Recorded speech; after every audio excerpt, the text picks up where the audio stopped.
Science. My dear students, आज हम 10 2 राजनीति शास्त्र के पार्ट बी के फर्स्ट चैप्टर से शुरुआत करने जा रहे हैं।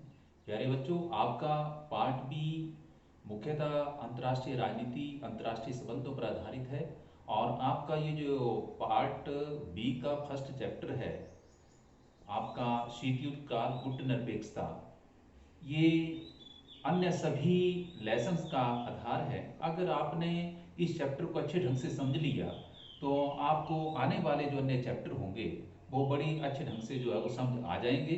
इसलिए आपने विशेष तौर पर जो है वो इस चैप्टर पर मुख्यतः अधिक जोर देना है और इसको अच्छे ढंग से समझने का प्रयत्न करना है। तो आइए बच्चों, आज हम शुरुआत करते हैं अंतर्राष्ट्रीय राजनीति में शीत युद्ध काल, जिसकी उत्पत्ति द्वितीय विश्व युद्ध के पश्चात हुई थी। द्वितीय विश्व युद्ध जो कि 1939 से लेकर 1945 तक विद्यमान रहा और 1945 में उसकी समाप्ति हुई थी। प्यारे बच्चों,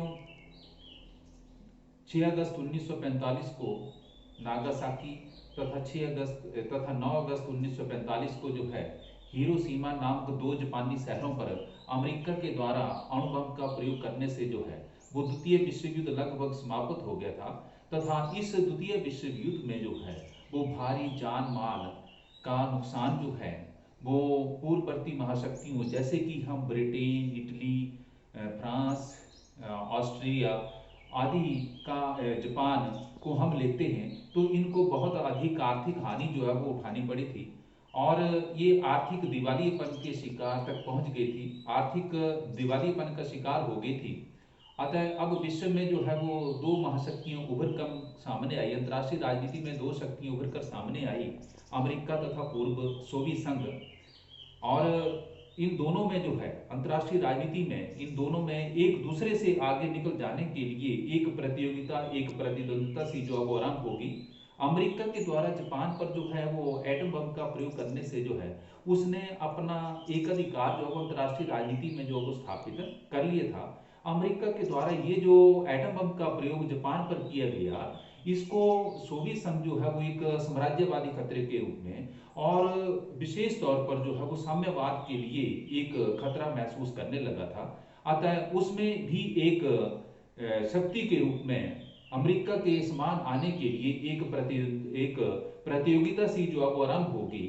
और ये प्रतियोगिता केवल जो है वो अस्त्र शस्त्रों के क्षेत्र में ही नहीं थी, ये सामाजिक, सांस्कृतिक और आपका जो है वो अन्य सामरिक क्षेत्रों में, सैनिक क्षेत्रों में, ये सभी में जो है वो ये प्रतियोगिता आरंभ होगी और दोनों महाशक्तियों के बीच इस प्रकार की प्रतिद्वंदिता आरंभ होगी जिससे विश्व राजनीति में एक बार पुनः जो है वो संघर्षपूर्ण स्थिति जो उत्पन्न होगी, जिससे कि जो है वो तीसरे विश्व युद्ध की आशंका जो है पैदा होने लगी।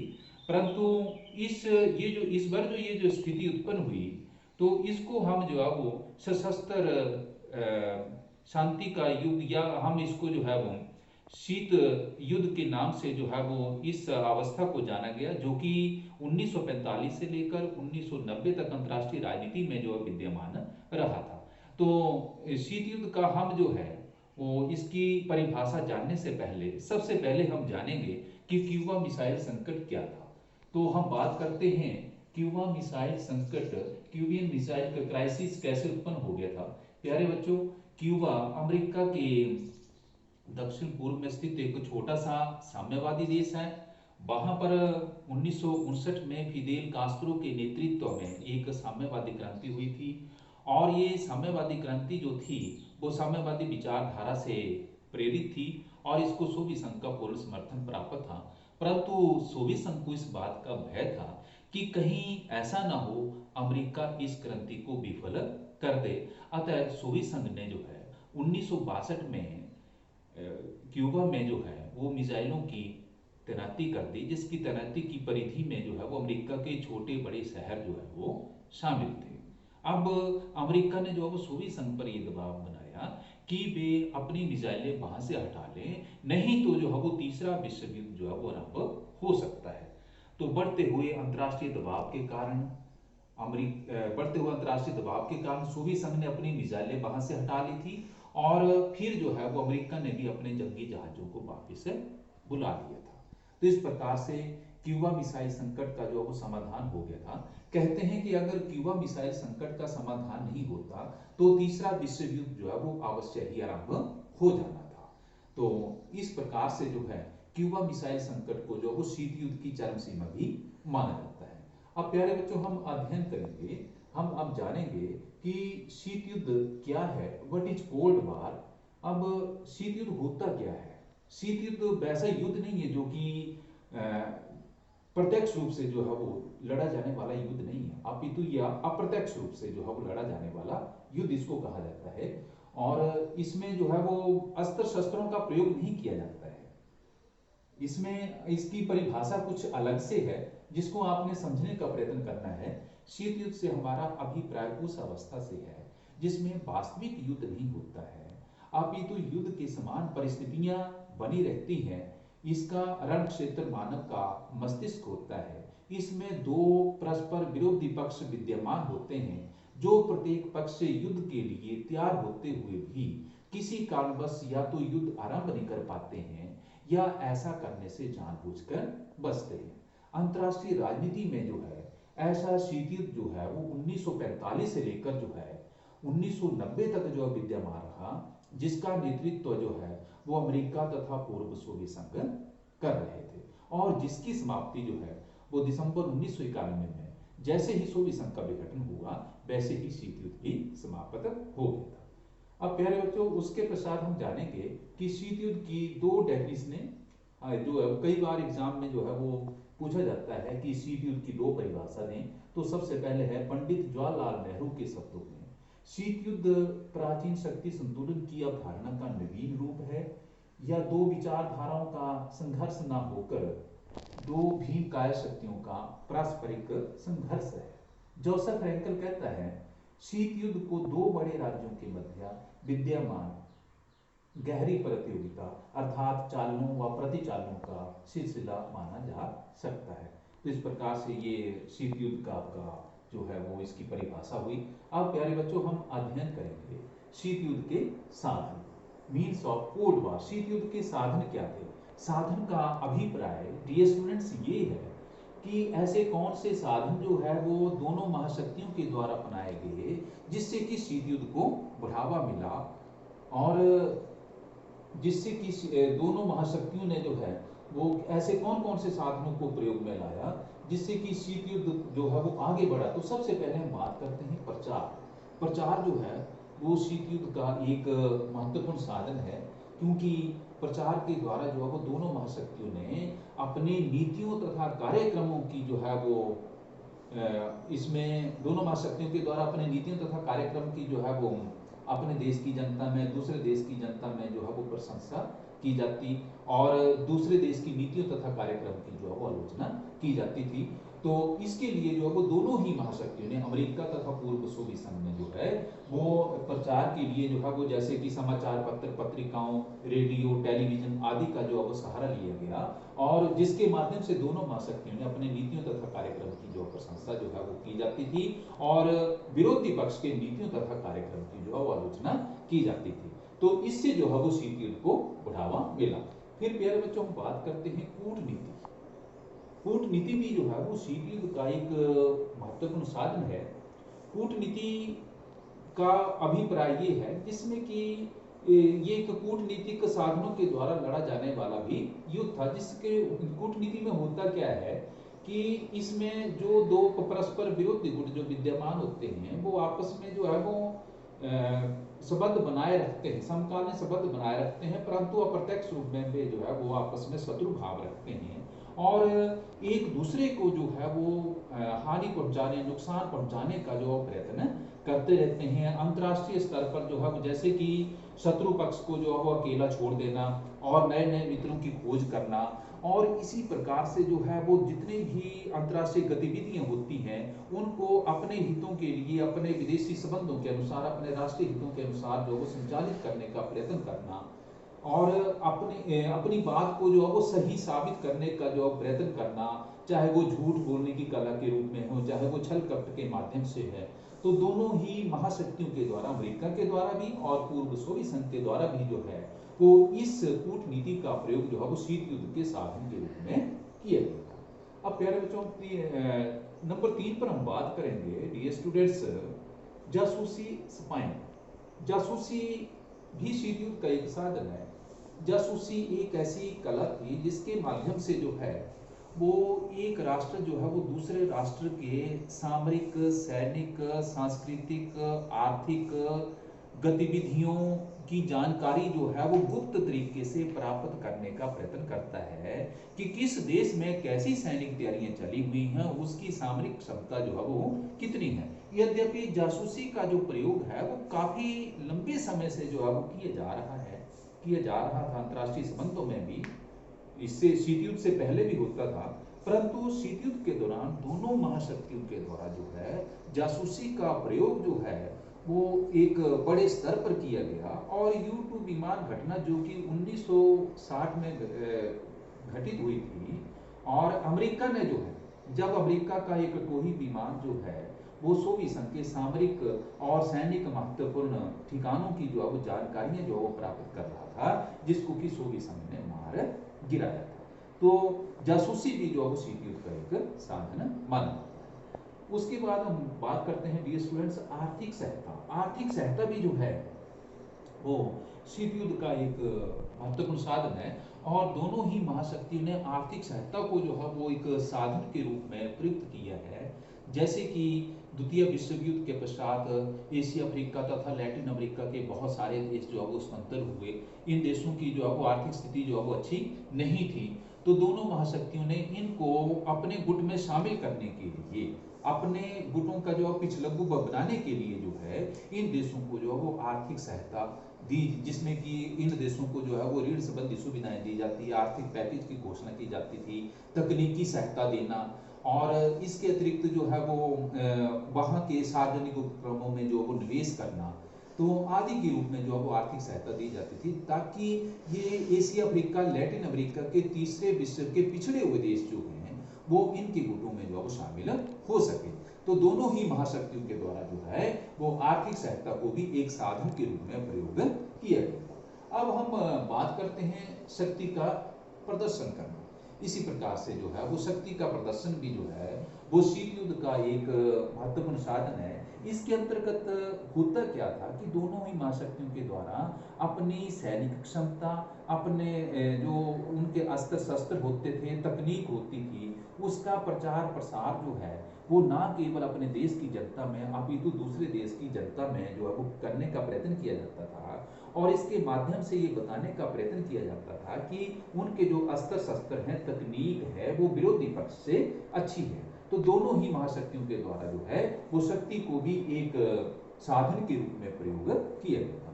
आओ प्यारे बच्चों बात करते हैं हम शीत युद्ध के कारण, कि शीत युद्ध जो कि अंतर्राष्ट्रीय राजनीति में जो है वो 1945 से लेकर 1990 तक विद्यमान रहा, और ये अमेरिका तथा पूर्व सोवियत संघ के बीच जो है वो विद्यमान था। तो अब हमने देखना है कि इस शीत युद्ध के कारण क्या थे, ऐसे कौन से कारण थे जिससे कि शीत युद्ध को जो है वो बढ़ावा मिला, शीत युद्ध की जो है वो उत्पत्ति हुई। सबसे पहले हम बात करते हैं वैचारिक मतभेद, आइडियोलॉजिकल डिफरेंसेस। तो इसमें वैचारिक मतभेद जो है वो शीत युद्ध का सबसे महत्वपूर्ण जो है वो कारण माना जाता है। द्वितीय विश्व युद्ध के पश्चात जो है वो अंतर्राष्ट्रीय राजनीति में दो विचारधाराएं जो है वो बड़ी तेजी से लोकप्रिय हुई। एक पूंजीवादी विचारधारा, पूंजीवादी लोकतांत्रिक विचारधारा, और दूसरी थी साम्यवादी विचारधारा। जो पूंजीवादी लोकतांत्रिक विचारधारा थी उसका समर्थक था अमेरिका, और जो साम्यवादी विचारधारा थी उसका समर्थक था पूर्व सोवियत संघ। और दोनों ही देश जो है वो इन दोनों विचारधाराओं के प्रचार प्रसार में लगे हुए थे। मार्क्स का ये विचार था कि पूंजीवाद का समूल विनाश ही जो है वो उसका प्रमुख उद्देश्य है, परंतु अमेरिका पूंजीवादी विचारधारा जो है वो इस बात को सहन करने के लिए तैयार नहीं था, और वह जो है वो साम्यवाद के प्रभाव को, साम्यवाद के प्रसार को जो है वो किसी भी रूप में जो है वो रोकना चाहता था, वह उसका प्रचार प्रसार नहीं होने देना चाहता। तो इस प्रकार से दोनों महाशक्तियों के बीच जो एक वैचारिक एक प्रतियोगिता सी जो आरंभ हुई, उससे भी क्या था कि शीत युद्ध को बढ़ावा मिला था। अब उसके बाद हम बात करते हैं बोल्शेविक क्रांति, बोल्शेविक रेवोल्यूशन।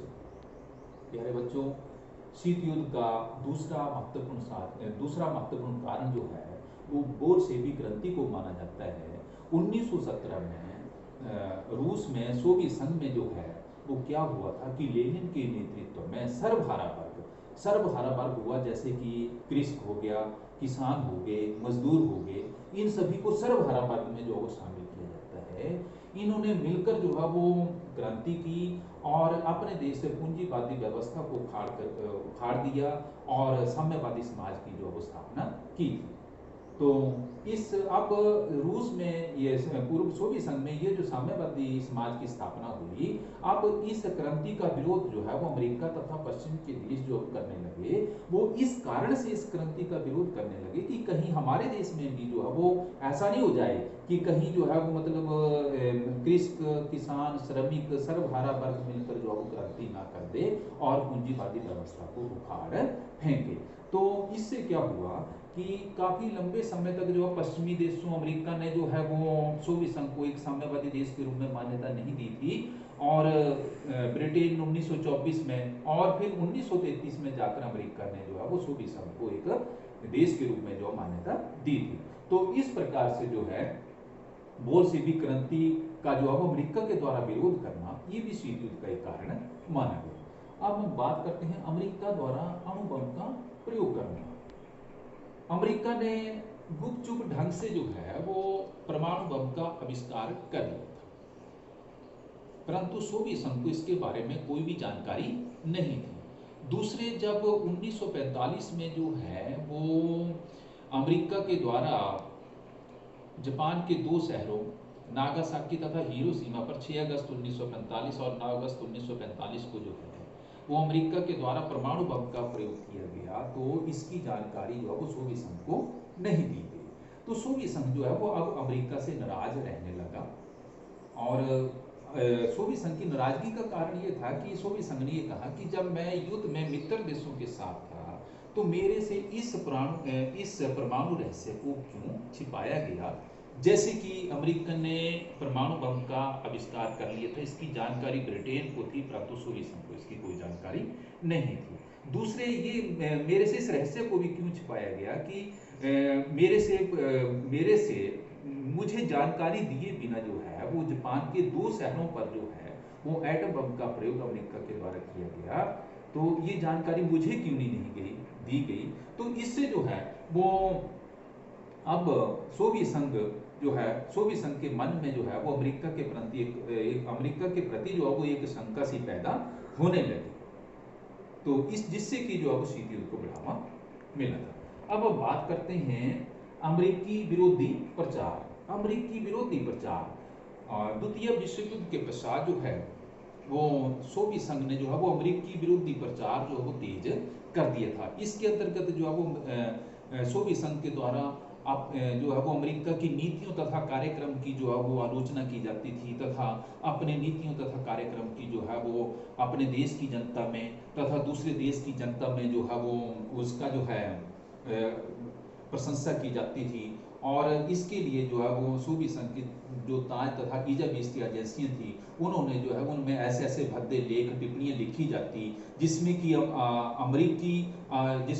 क्या होता था कि अमेरिका के नीतियों तथा कार्यक्रम का जो विरोध किया जाता था, अपने नीतियों तथा कार्यक्रम की जो प्रशंसा की जाती थी, जो ये बात जो है वो अमेरिका को अच्छी नहीं लगी। उसके बाद जो है वो सोवियत संघ के विरुद्ध प्रचार करना। इसी प्रकार से जो है शीत युद्ध का एक कारण ये भी था कि जिस प्रकार से कि सोवियत संघ के द्वारा अमेरिकी विरोधी प्रचार किया गया, उसी प्रकार से अमेरिका ने भी जो वो क्या किया कि सोवियत संघ विरोधी प्रचार जो वो तेज कर दिया था। इसके अंतर्गत क्या होता है कि अमेरिका ने जो है वो अपने सैनिकों, ब्रिटिश सैनिकों, वैज्ञानिकों में ये भय पैदा किया कि रूसी भालू जो है वो आपका पीछा कर रहा है।